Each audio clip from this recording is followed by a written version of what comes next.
معرفہ لایا گیا الف لام کے ساتھ، اور لفی خسر البتہ گھاٹے میں ہے، خسر کو نکیرہ لایا گیا ہے۔ اہل زبان سمجھ سکتے ہیں کہ عربی زبان میں جتنی تاکید کے اور اس میں شدت پیدا کرنے کی چیزیں ہو سکتی ہیں وہ ساری چیزیں اس کے اندر جمع کر دی گئی ہیں۔ قسم ہے زمانے کی بے شک انسان البتہ گھاٹے میں ہے، یعنی ساری انسانیت نقصان میں ہے اور گھاٹے میں ہے۔ الا الذین آمنوا وعملوا الصالحات، اللہ تبارک و تعالیٰ نے جو آنے والے جو اوصاف اللہ نے گنائے ہیں ان کو اس سے مستثنا کر لیا ہے، وہ اس سے ایکسپشنز ہیں، اس سے الگ ہیں۔ وہ کیا ہیں؟ الا الذین آمنوا، مگر وہ لوگ جو ایمان لائے، یعنی اہل ایمان جو ہے یہ خسارہ پانے والے اور گھاٹا اور ٹوٹا پانے والے، ان سے یہ لوگ مستثنا ہے، ان سے یہ لوگ بچے ہوئے ہیں۔ ایمان کیا ہے؟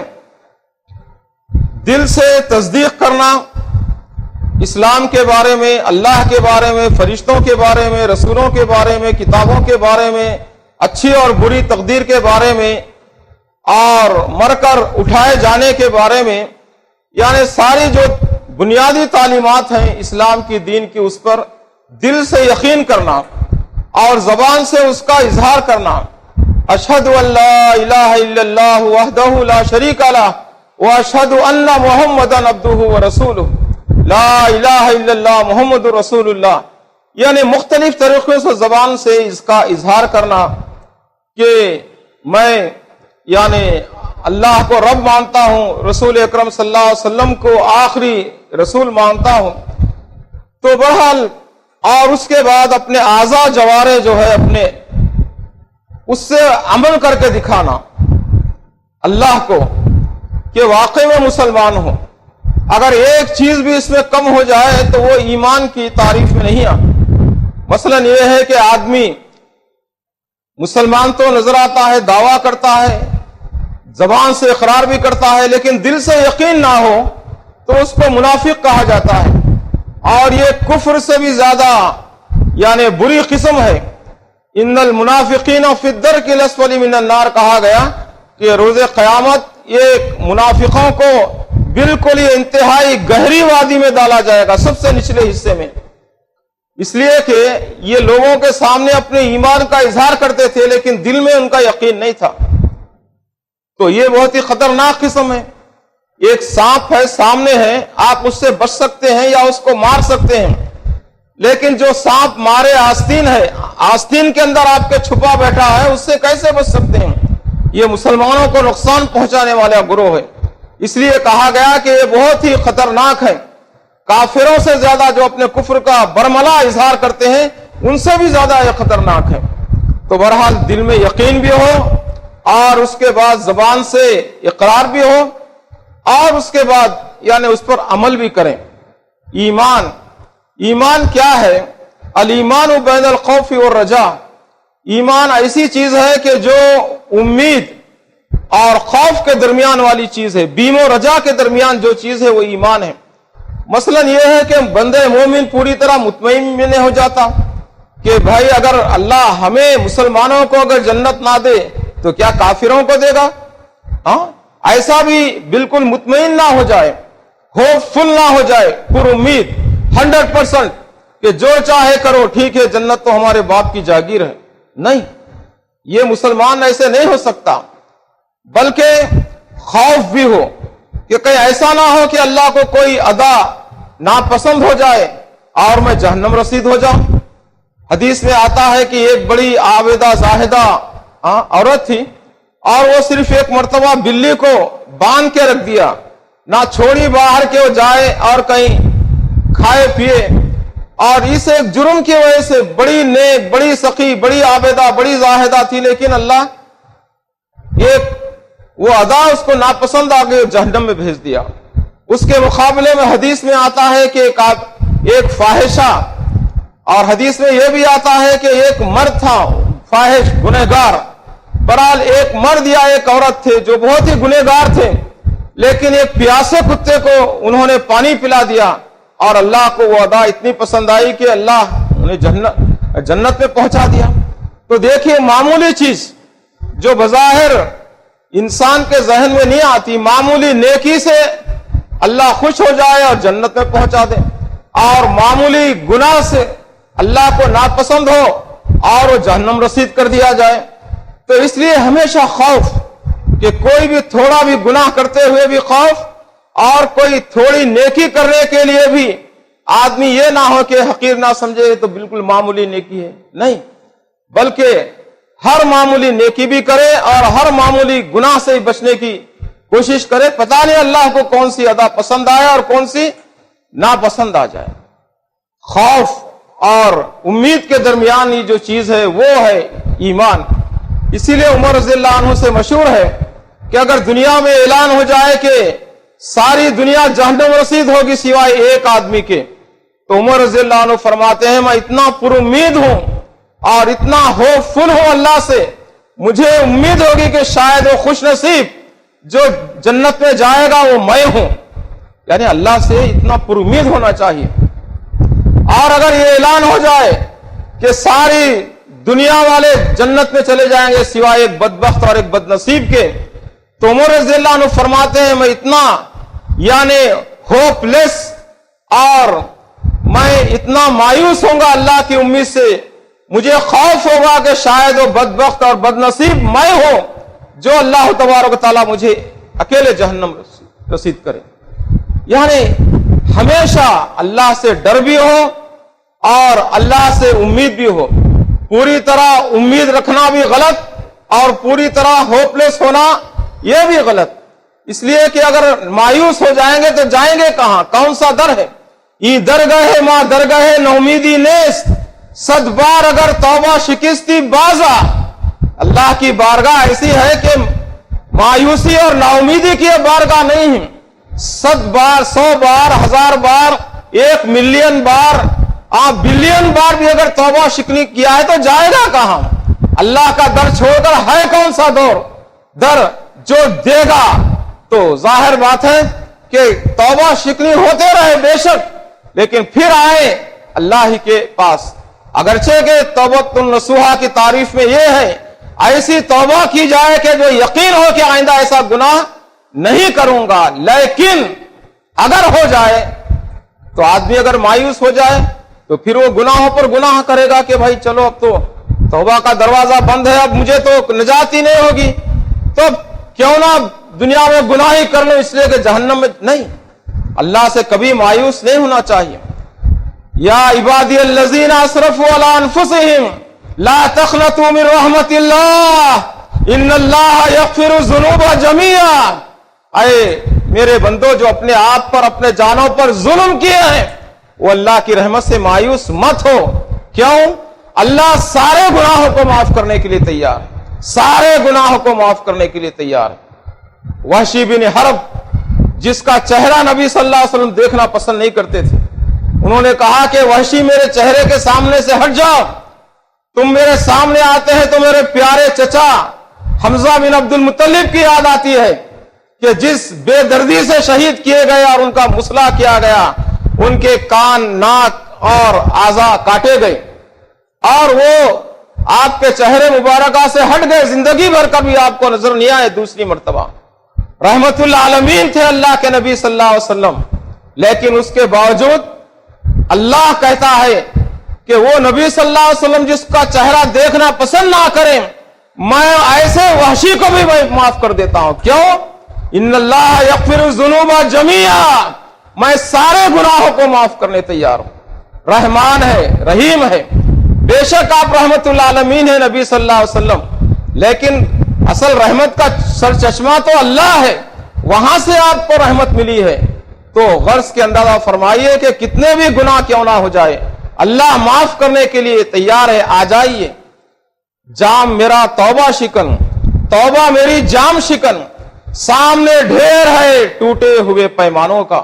کسی شاعر نے کہا پیتا ہوں پھر مجھے توفیق ہوتی ہے توبہ کرتا ہوں، پھر شیطان کا غلبہ ہوتا ہے پھر میں پیتا ہوں، پھر مجھے احساس ہوتا ہے جام کو توڑ دیتا ہوں، اتنے میں نے جام توڑا ہے کہ ڈھیر پڑا ہوا ہے ٹوٹے ہوئے جاموں کا، توبہ شکری کا میرے، لیکن اس کے باوجود بھی جاؤں کہاں؟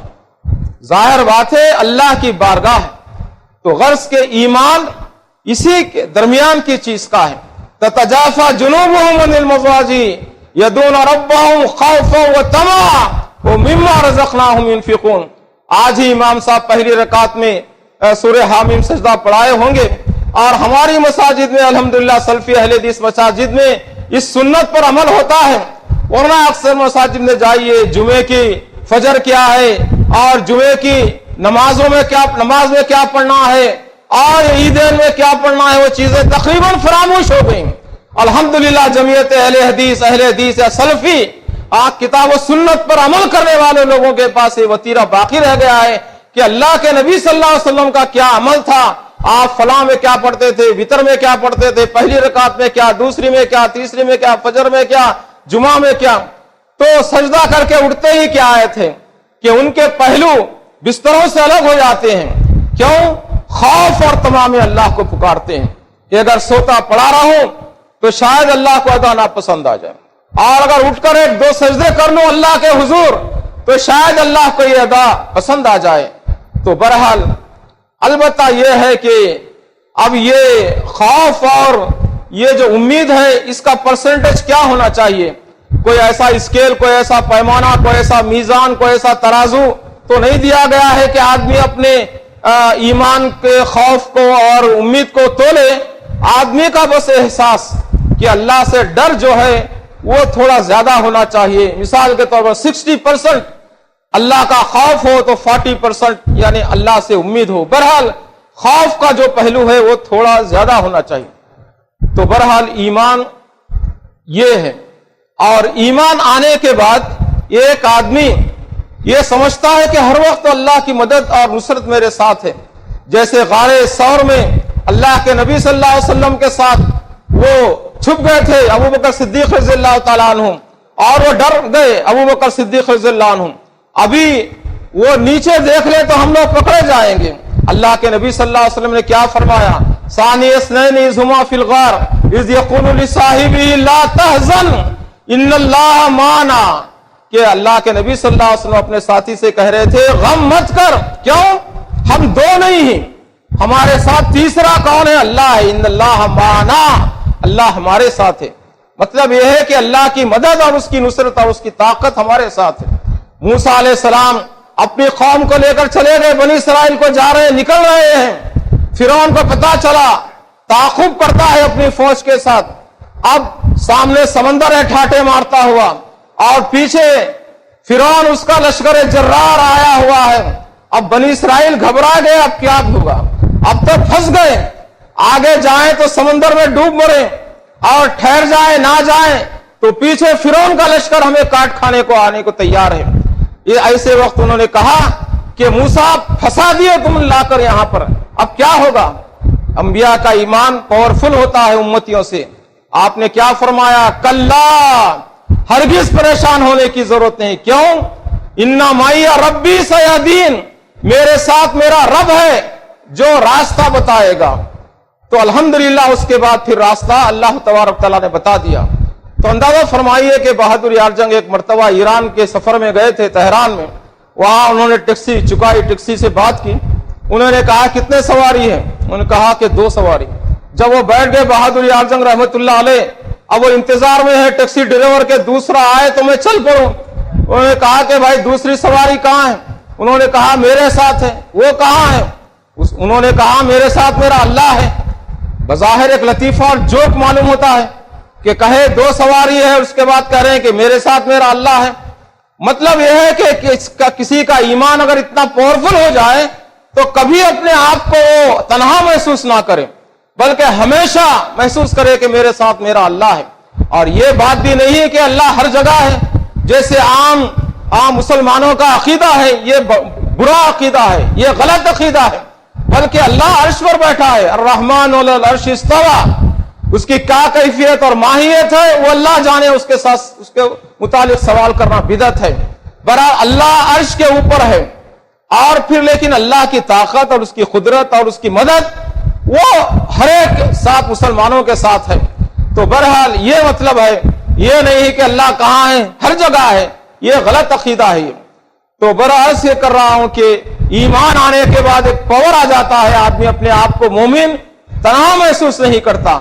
اور اس کے بعد کہا الا الذین آمنوا وعملوا الصالحات، صرف ایمان کا دعویٰ کافی نہیں، عمل عمل عمل عمل عمل چاہیے، عمل کے بغیر کچھ نہیں ہے. ایک بیج زمین میں ڈالا جاتا ہے، اگر اس سے کوئی پودا وغیرہ آئے اگے تو معلوم ہوتا ہے کہ ٹھیک ہے، کام کر رہی ہے زمین اور بیج. اگر پودا نہ اگے تو معلوم ہوتا ہے کہ بیج وہاں جل گیا ہے، یا بیج کی خرابی ہے یا زمین کی خرابی ہے. تو اس طریقے سے آدمی اگر کہے کہ مسلمان ہوں، مومن ہوں، تو اس کا عمل بھی ظاہر ہونا چاہیے. نہیں میں دل سے ڈرتا ہوں، میں دل میں داڑھی رکھتا ہوں، ہم دل سے پردہ کرتے ہیں، یہ جو کہتے ہیں یہ سب یعنی یہ غلط قسم کے مسلمان ہیں.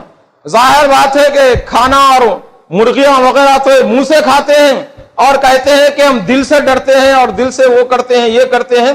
یہ بالکل ہی نقصان کی بات ہے. عمل ظاہر ہونا چاہیے انسان کے چہرے مہرے سے اور اس کے پورے جسم کے ساتھ. عمل سے زندگی بنتی ہے، جنت بھی جہنم بھی. یہ خاکی اپنی فطرت میں نہ نوری ہے نہ ناری ہے. اور ایمان اور عمل کے بعد یہ نجات کے لیے چیزیں کافی نہیں جب تک کہ اللہ کا فضل شامل حال نہ ہو. یہ ہے کہ ہم بہت مومن ہو جائیں بڑے اور عمل کرتے رہیں، اور اس کے بعد ہم یہ تکیہ کر لیں کہ ٹھیک ہے ہم ایمان اور عمل کرتے ہیں، ہم اپنے عمل کے بلبوتے پر جنت میں جائیں گے. یہ نہیں، مگر اللہ کا جب تک فضل شامل حال نہ ہو جائے. ٹھیک ہے آدمی یعنی تقدیر پر تکیہ کر کے ہاتھ پر ہاتھ دھرے بیٹھنا یہ بھی غلط ہے. لیس للانسان الا ما سعى، اللہ نے فرمایا کہ انسان کو کوشش کے بغیر کوئی چیز حاصل نہیں تھی. دنیاوی اعتبار سے چاہیے کہ اس کو کوشش کرے اور دینی اعتبار سے بھی اس کو چاہیے کوشش کرے.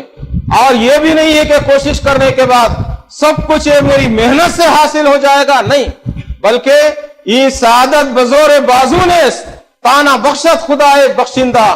ذالک فضل اللہ یؤتیہ من یشاء، اللہ کا فضل جب تک شامل حال نہ ہو جب تک کوئی چیز حاصل نہیں ہوتی. اور صرف ایمان اور عمل صالح سے کوئی آدمی جنت میں نہیں جا سکتا. اللہ سے دعا بھی کرتے رہیں کہ اللہ ہمیں جنت میں پہنچائے اور عمل بھی کرتے رہیں. صحابہ نے ایک مرتبہ یہ بات بتائی صحابہ کو کہ کوئی آدمی اپنے عمل کے بلبوتے پر جنت میں جا نہیں سکتا. کسی نے پوچھ لیا اللہ کے نبی صلی اللہ علیہ وسلم اور آپ؟ تو اللہ کے نبی صلی اللہ علیہ وسلم نے فرمایا میں بھی الا ان یتغمدنی اللہ برحمہ، اللہ یہ کہ اللہ مجھے اپنی رحمت میں ڈھانپ نہ لے. اندازہ فرمائیے کہ کوئی شخص بھی، نبی کریم صلی اللہ علیہ وسلم بھی اللہ کے فضل و کرم کے بغیر صرف اپنے عمل کے بلبوتے پر جنت میں داخل نہیں ہو سکتے. تو ایمان ہو، عمل بھی ہو اور اللہ سے ہمیشہ دعا بھی ہو. الا الذین آمنوا وعملوا الصالحات وتواصوا بالحق وتواصوا بالصبر.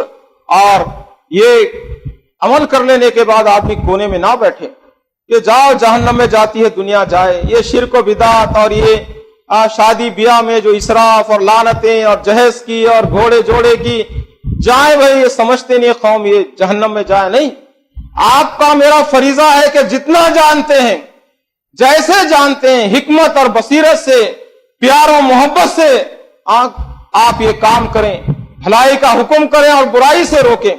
یہ ہر ایک کا یہ فریضہ ہے. کنتم خیر امۃ اخرجت للناس تأمرون بالمعروف وتنہون عن المنکر وتؤمنون باللہ. ہر ایک کا یہ فریضہ ہے. کوئی یہ نہیں کہہ سکتا کہ مجھے عربی نہیں آتی، مجھے فارسی نہیں آتی، مجھے اردو نہیں آتی، مجھے انگریزی نہیں آتی. کچھ نہیں. گونگے بھی نکلے ہوئے گونگے، اور وہ بھی اللہ کی توحید کی طرف بلا رہے ہیں. ایک اللہ کہہ رہے ہیں کہ نماز پڑھو. اپنے اشاروں سے اللہ نے ہمیں زبان دی ہے. ہم یہ نہیں کہہ سکتے ہاں بس فلاں دارالعلوم اور جامعہ کے سرٹیفکیٹ نہیں، ہم کیسے بلائیں؟ اللہ کے نبی صلی اللہ علیہ وسلم ارشاد فرمایا بلغوا انی ولو آیا، ایک بات بھی کیوں نہ معلوم ہو. ہاں ہمارا طریقہ اگر لوگوں کو ناپسند ہے، کرخت ہے، درست ہے، تو ہمیں اپنی اصلاح کرنی چاہیے. پیار و محبت کے ساتھ ان کو بلائیں.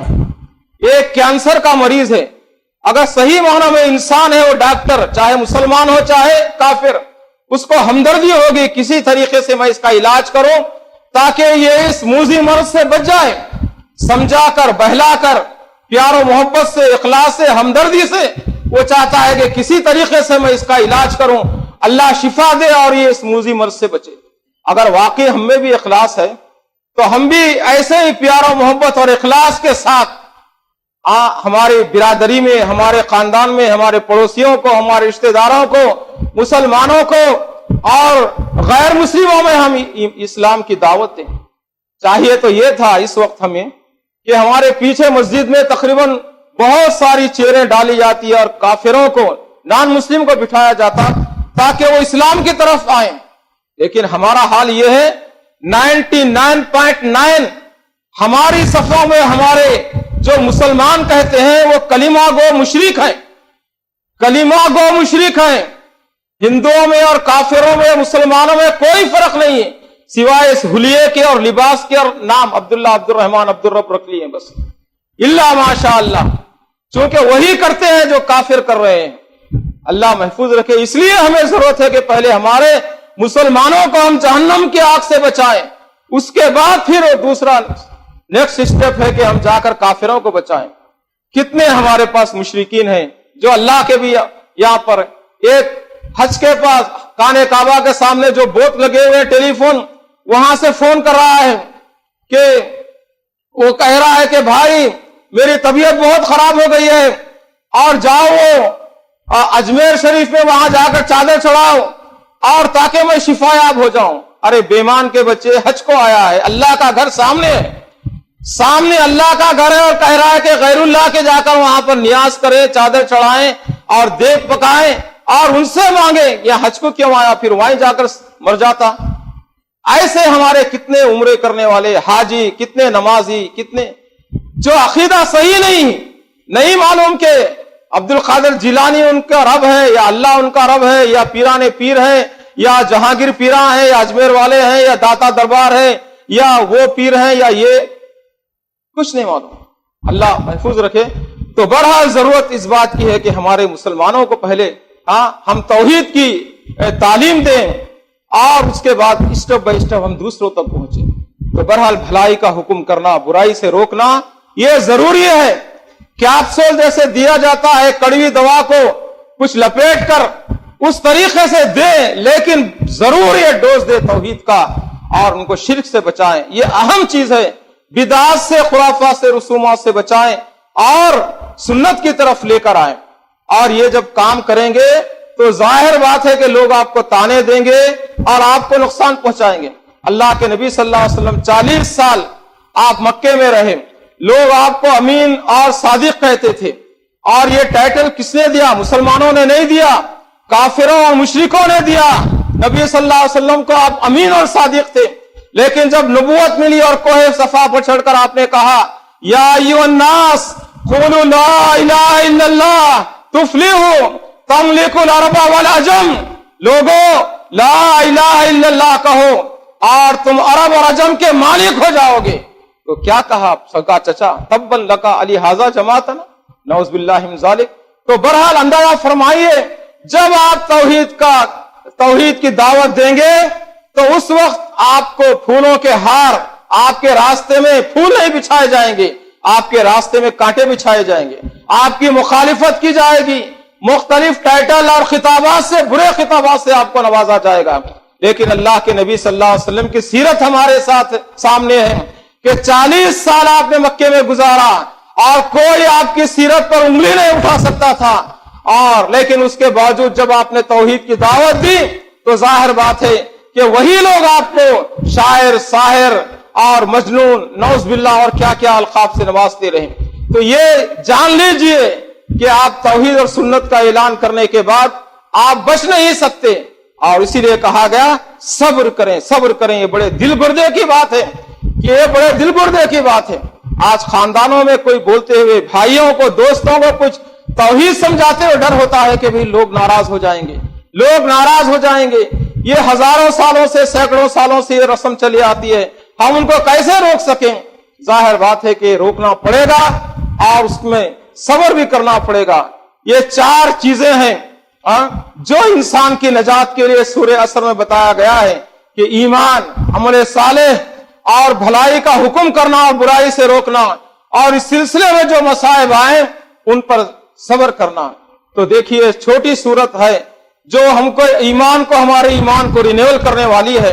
اسی لیے امام شافعی رحمۃ اللہ علیہ کا مشہور قول ہے، اگر انسانوں کی ہدایت کے لیے یہی صورت نازل کی جاتی، سورہ عصر، یہ 3 آیتیں، اس کے علاوہ قرآن حکیم میں کچھ اور نازل نہ ہوتا، تو آپ فرماتے ہیں کہ کافی اور وافی تھی یہ صورت. تو اندازہ فرمائیے اس کے اندر جیسے دریا کو کوزے میں بند کرنے کی مثال ہے اردو میں، اس طریقے سے ساری تعلیمات کو اس میں جمع کر دیا گیا ہے. اور پھر اس سورہ عصر کیا ہے؟ یہ زمانہ ہم ابھی بات کر رہے ہیں، ایک سیکنڈ گزر گیا زندگی میں، پھر یہ گزرا ہوا سیکنڈ ہمارے پاس آنے والا نہیں. اور ایک سیکنڈ میں یہ الیکٹرسٹی، بجلی 1,86,000 میل کا فاصلہ طے کرتی ہے. تو اندازہ فرمائیے پتہ نہیں آئندہ یہ سیکنڈ کے اندر بھی کتنے اور اس کے حصے بقے ہونے والے ہیں، اور کیا تیز رفتار چیزیں آنے والی ہیں.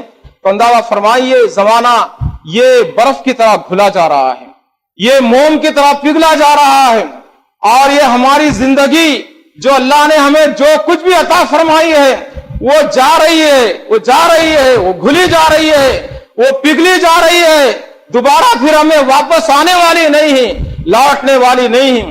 ایک گاؤں میں پرانے زمانوں میں جہاں فریج اور ریفریجریٹر وغیرہ کا انتظام نہیں تھا اور یہ برف یہ محفوظ نہیں رہتا تھا، ایک برف فروش آواز دے رہا ہے سرے مغرب سرے شام، لوگوں یہ برف میرا خرید لو، یہ آئس خرید لو، اس لیے کہ رات ہو جا رہی ہے اور یہ پگھلا جا رہا ہے، یہ صبح تک ختم ہو جائے گا، میرا کیپٹل، میں نے جو سرمایہ لگایا ہے وہ گھلا جا رہا ہے، مجھے اس میں کوئی پرافٹ کی ضرورت نہیں ہے، میرا راس المال جو ہے اصل سرمایہ وہ دے کر یہ برف خرید لو.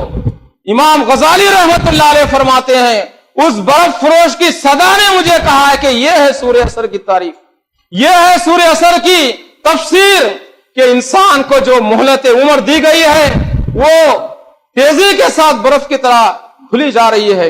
اور جیسے ایک فوجی کا ایک جنازہ جیسے بینڈ باجے کے ساتھ حرکت کرتا ہے، ابھی آپ نے دیکھا ہے صدر جمہوریہ ابوالکلام کا جیسے اس کا تابوت حرکت کر رہا تھا بینڈ باجے کے ساتھ قبر کی طرف، اسی طریقے سے ہمارے دل میں بھی یعنی یہ دل کی دھڑکن ہو رہی ہے، ہر دل کی دھڑکن کے ساتھ ہم موت اور قبر کے قریب پہنچ رہے ہیں.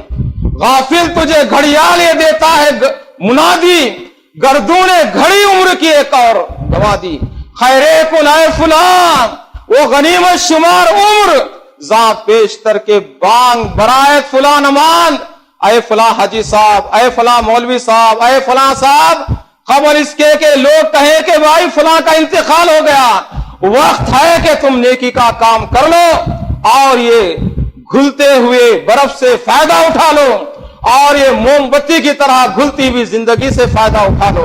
تو یہ ہے سورہ عصر کی تعریف کہ ہمارا ایک ایک لمحہ موت کی طرف اور خبر کی طرف جا رہا ہے. ہمیں چاہیے کہ ایمان عمل صالح تواسی بالخیر تواسی بالحق کر لیں اور اس پر صبر کریں. اللہ بولنے اور سننے والوں کو عمل کی توفیق عطا فرمائے.